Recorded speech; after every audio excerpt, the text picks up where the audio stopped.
These days, the Kia Soul comes only in all-electric form, so it's just as well that this brand's EV technology has hugely improved, to the point where almost anyone ought to be able to consider it. If you've been waiting for the right moment to join the battery-powered automotive revolution, that time may just have arrived. Given that there are now no longer any combustion engine versions of this Soul, it's just as well that this EV model's WLTP rated all-electric driving range is quite lengthy, 280 miles. That's thanks to a large 64 kilowatt-hour battery pack that can be recharged to 80% in just an hour and a quarter, providing you have access to a 50 kilowatt DC fast charger.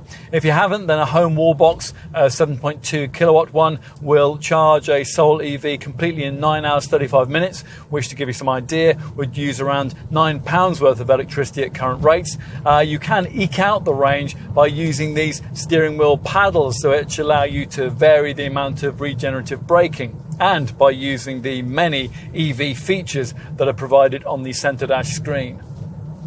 The Powertrain develops 201 bhp, and like most EVs, this one feels rapid from rest, making 62 miles an hour in 7.6 seconds. The suspension has been carefully worked on to try to deal with the effects of this car's rather prodigious 1,757 kilo curb weight. Not enough to make this car feel anything like a satisfying steer through the bends, though. If you happen to like previous versions of the Soul, you'll probably recognise this third generation model, which draws on this model line's boxy origins but adds a more modern feel.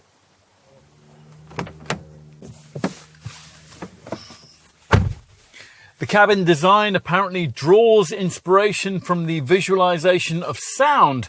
Now, we're not quite sure what that means, but it probably explains the prominence of the signature tweeter speakers, which bookend the dashboard. You'd expect the interior of an electric car to be fully digitalised, and sure enough, that's what you get here. Through the many-buttoned 3-spoke multifunction wheel, you view a 7-inch TFT LCD supervision instrument cluster. Anything that this can't tell you will probably be found on the sophisticated 10.25-inch UVO centre dash touchscreen. This is the infotainment display. There's no gear stick, of course, this being an EV, just this circular drive controller, twist for reverse, neutral or drive, and press for park. The rear seat benefits from this Mark III model's 30mm increase in wheelbase length and the Soul's boxy dimensions, and that makes this rear bench feel far more spacious than more conventionally styled comparable compact hatches with a similar roadway footprint. A little surprisingly, given this car's squarical looks, boot capacity isn't as much as you get in this model's Kia e-Niro cousin, 315 litres as opposed to 451. Car manufacturers are now getting a lot smarter when it comes to developing electric vehicles, and that's something that's ably demonstrated by this Soul EV. Range anxiety used to be a sensible reason for not buying a full battery-powered model, but these days that's becoming less of a credible excuse. For the majority of people, the 280-mile range figure offered here will be quite sufficient.